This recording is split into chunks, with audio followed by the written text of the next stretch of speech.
안녕하세요. 하루 한 장 성경 통독의 김준식 선교사입니다.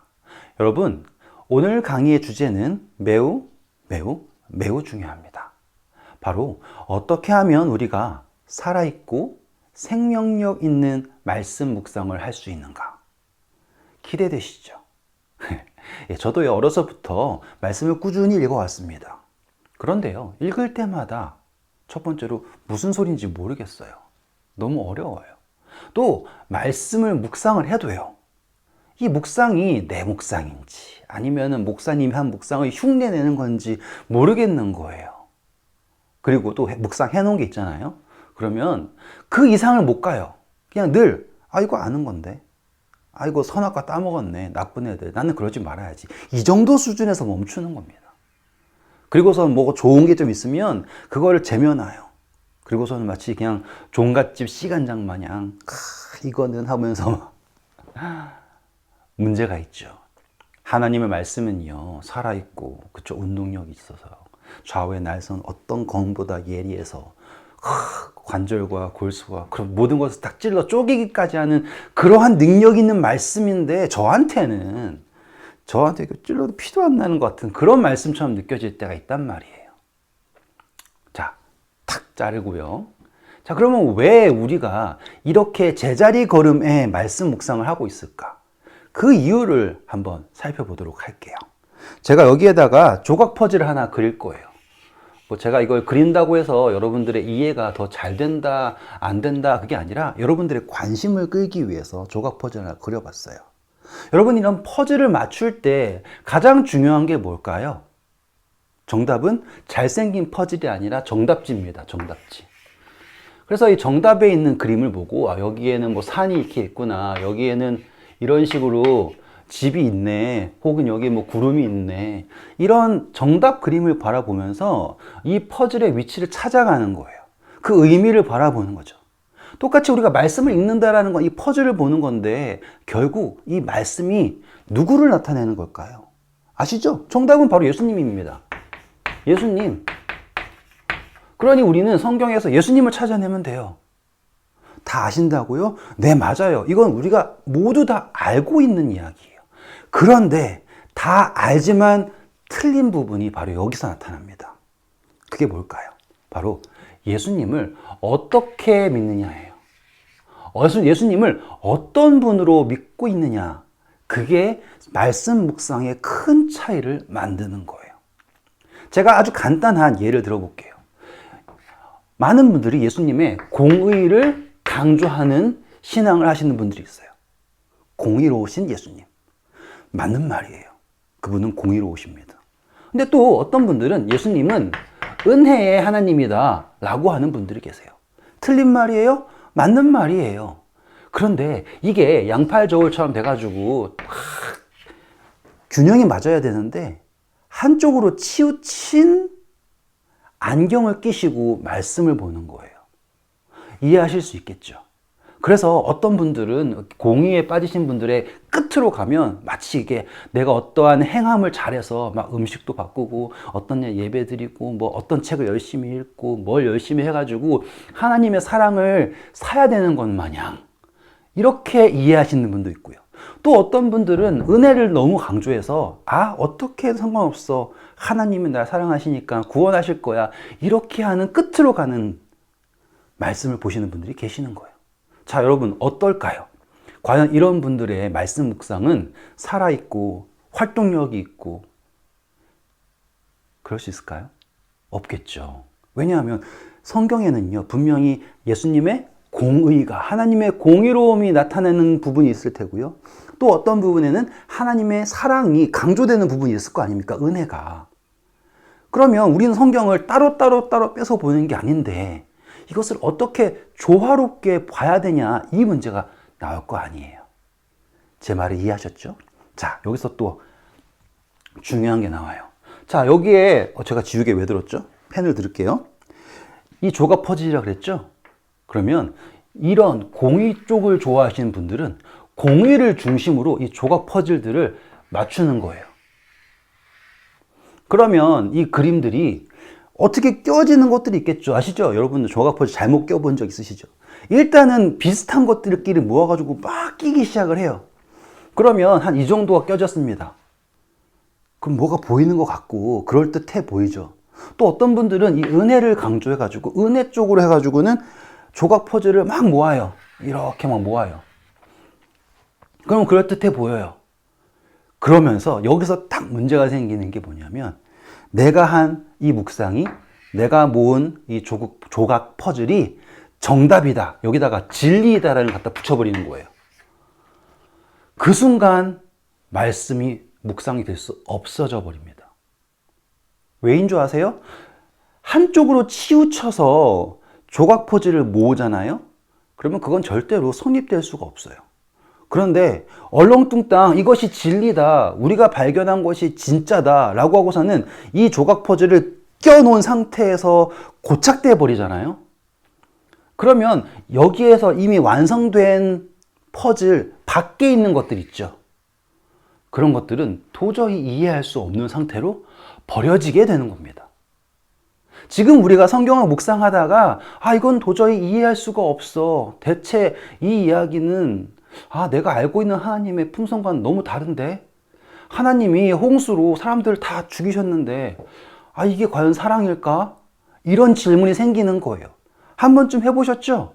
아니 하나님이 사랑인데 왜 여리고성 그 사람들을 다 그냥 한 명도 남김없이 다 죽여야 한다 그러시지? 또는 하나님의 공의로우신데 그렇지 노아 홍수 잘 죽이셨어 이렇게 하는 분들은 없겠지만 공의의 하나님이신데 그 십자가에서 한편 강도 그 사람은 왜 살았지? 이런 식으로 질문하실 수 있잖아요. 왜요? 한쪽으로 치우쳐가지고 묵상했을 때 이 고착된 이것을 진리라고 막 고소하는 순간 성경은 내가 알고 있는 몇몇 부분은 괜찮은데 그 밖의 것들은 도무지 이해할 수 없고 절대로 풀 수 없는 질문으로 남게 된다 이거예요. 그게 우리는 뭐라고 하냐면 제가 주제 넘는 이야기지만 이해해 주세요. 이걸 저는요 교리라고 할 거예요. 그러면 여러분 들으시면서 저 사람은 또 교단을 그게 아니에요. 정말로 사람들이 자기들이 원하는 믿을 만한 이해에 맞는 그 성경을 퍼즐을 모아놓은 데를 가는 게 교단이에요. 그리고 그 같은 이해에서 그 모아진 퍼즐들이 이러하다. 이것이 우리가 믿는 진리이다. 교단에 믿는 진리이다 라고 한 것이 교리라는 뜻이에요. 아시겠죠? 제가 얘가 맞다, 얘가 틀리다 이런 거 아닙니다. 그러니 우리가 또 말씀 묵상할 때 이 교리에서 살짝만 벗어나도요 무섭죠. 그런 경험 해보셨죠? 그리고 또 누군가가 우리가 알고 있는 교리와 다른 이야기를 하면 갑자기 이거 큰일 났네, 이단이 찾아왔네, 그 걱정 드시지 않습니까? 맞잖아요. 그러면 우리는 어떻게 해야 될까 이거예요. 무조건 교리가 진리라고 믿을 수 있을까요? 그것도 질문 아닙니까? 그래서 제가 이런 말씀드리는 거예요. 성경은요 교단이 읽어준 대로 읽는 게 성경이 아니에요. 하나님께서 주신 말씀 아닙니까? 여러분들이 성령님과 더불어서 깨닫고 예수 그리스도를 발견하는 것이 성경이지, 교단이 말하는 교리가 진짜라는 것을 확인하는 게 성경이 아니잖아요. 제 말을 이해하실 수 있겠죠? 그러니 이렇게 간단한 예수님에 대한 이해가 살짝만 달라져도 이것이 내가 발견한 것이 혹은 내가 따르고 있는 게 그냥 진리다라고 하는 순간부터 이 조각들은 뺄 수가 없어요. 그러니까 조정이 안 되는 거예요. 그러니까 이거에 맞춰서 억지로 다른 것들을 끼우려고 하다가 어려운 일을 당하죠. 제가 감히 두려워서 말씀 못 드리지만 많은 신앙인들이 넘어지는 이유가 성경 말씀을 자기에 맞는 이해로 억지로 풀려다가 넘어지는 경우가 생기는 겁니다. 자, 이 정도로 제가 말씀을 드리고요. 자, 두 번째는 볼게요. 어떻게 하면 이 성경을 제대로 이해할 수 있을까? 여러분 다시 한번 조각 퍼즐로 갈게요. 조각 퍼즐을 볼 때 우리가 제일 먼저 확인해야 될 게 뭘까요? 라고 하면요, 테두리부터 확인하는 거예요. 왜요? 테두리가 가장 쉽잖아요. 테두리는 한 면이 다 이렇게 일자기 때문에 이렇게 한 면이 일자죠. 이렇게 이런 부분만 찾아가지고 연결시키기만 해도 전체 테두리를 딱 볼 수 있으니까 그 다음부터 성경을 이해할 수가 있겠죠. 제 이해를 아시겠죠? 자, 그러면 우리 한번 처음으로 성경의 테두리를 한번 찾아봅시다. 성경은요, 참 재밌는 책인 게 창세기로 시작해서요, 계시록으로 끝나요. 이게 왜 재밌냐고요? 자, 우리 창세기 1, 2, 3장만 살펴볼게요. 1장, 2장, 3장. 그리고요, 계시록도 마지막 장만 해볼게요. 마지막 장이 22예요. 22장. 그러면 21장, 20장. 이렇게 첫 3장, 마지막 3장만 살펴보겠습니다. 자, 첫 번째 장에는요, 창조가 나와요.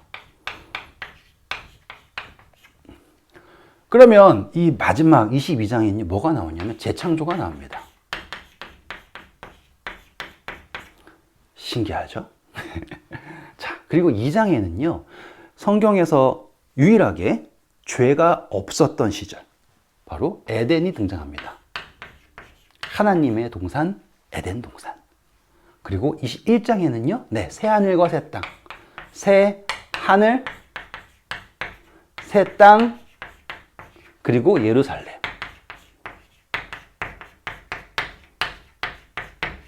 놀랍죠? 완벽하게 연결됩니다. 3장은요, 더 신기해요. 제가 다른 색으로 해볼게요. 색깔 분필을 샀으니까. 자, 3장에는요, 죄가 시작되죠. 20장에는요, 그것이 끝나는 장면이 등장합니다. 자, 죄는요, 누가 들여왔어요? 뱀. 그래서 여기에는요, 사단의 멸망이. 그래서 죄가 들어와서 나타난 게 무엇입니까? 사망이죠.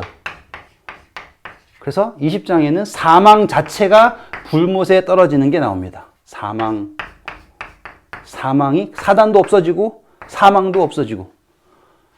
그리고 이 3장에서 뱀이 누구랑 결속해서 대항해요? 여자랑, 그리고 나중에 남자 들어가지만, 여기는요, 하나님이 심판하시는데 예수 그리스도와 그분의 백성이 더불어서 심판을 합니다.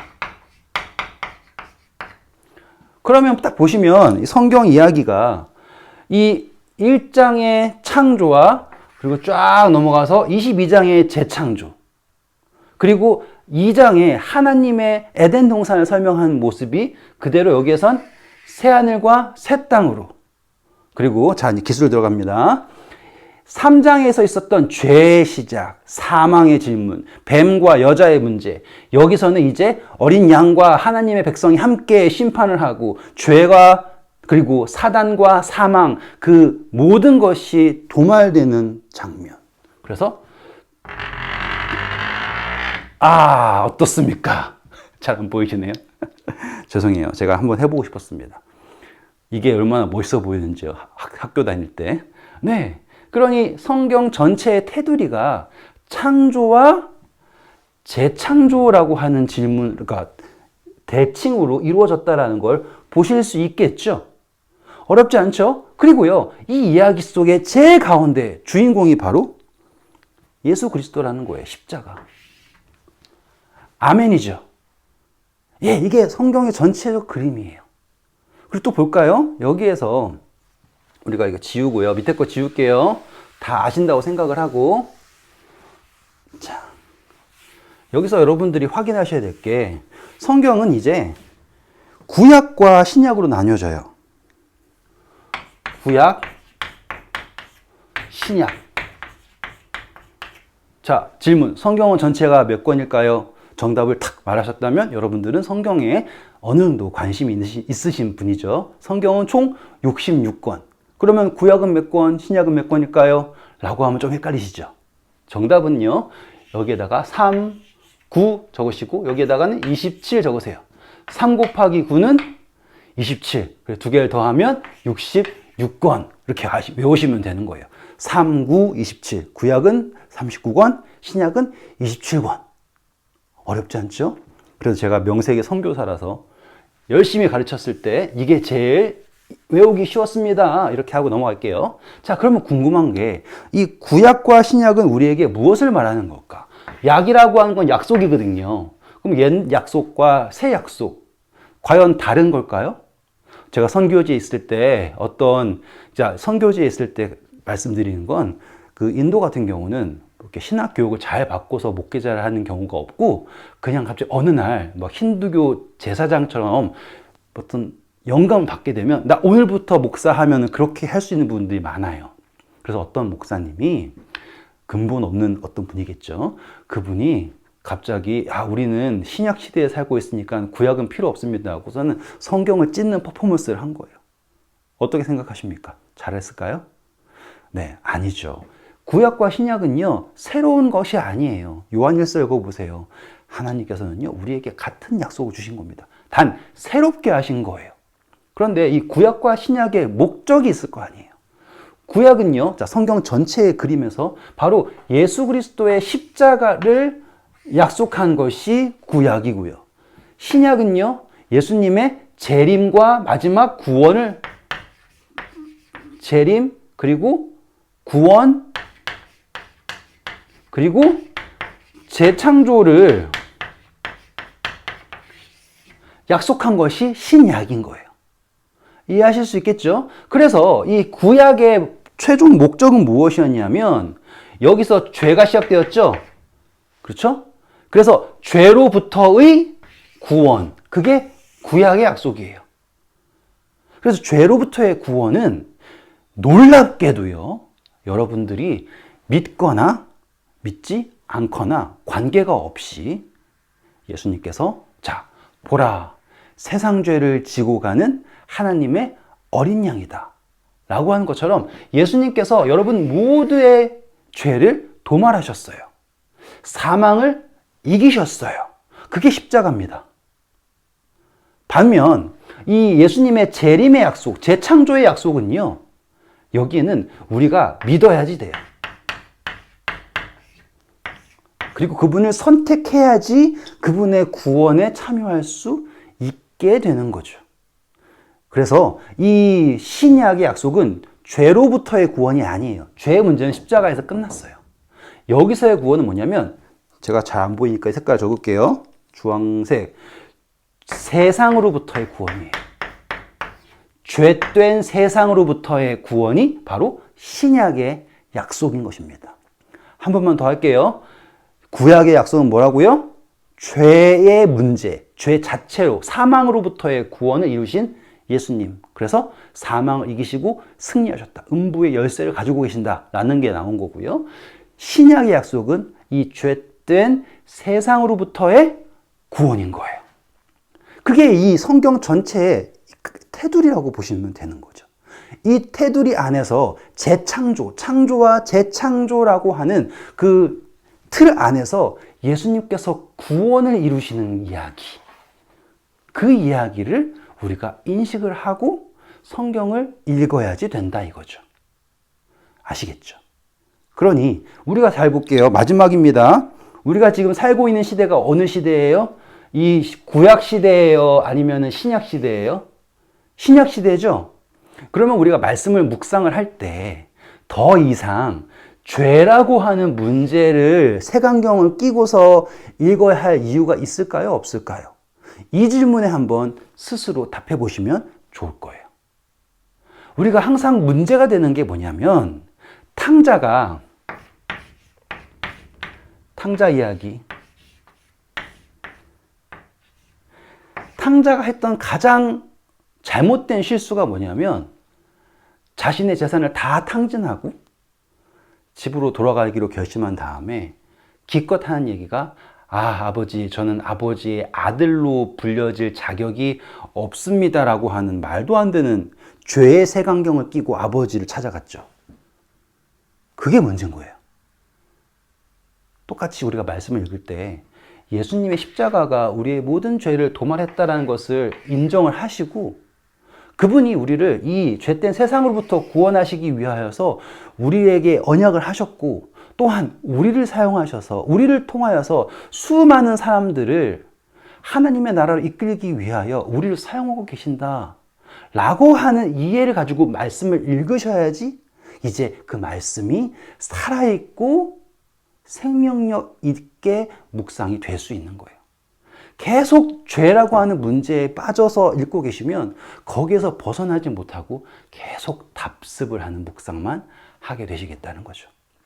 네, 이번 시간은요, 이 정도로 마무리하고요. 곧바로 다음 시간. 저는 솔직히 이 영상을 하루에 쭉 찍어요. 그래가지고 여러분들이 볼 때는 시간이 다르시겠지만 이 다음 시간에 여러분들 이 테두리 안에서 어떠한 연결고리들이 있는지를 한번 제가 보여드릴 거예요. 그럼 여러분들이 성경을 읽을 때 이러한 연결고리들을 찾으면서 읽어야지 되는구나 라는 걸 아시게 될 겁니다. 기대하셔도 좋아요. 네, 오늘도 수고하셨고 성경 전체를 어떻게 봐야 될지, 예수님을 어떤 분으로 인식하고 읽어야 될지, 어떻게 그 균형을 찾아야 될지 잘 한번 묵상해 보시기 바랍니다.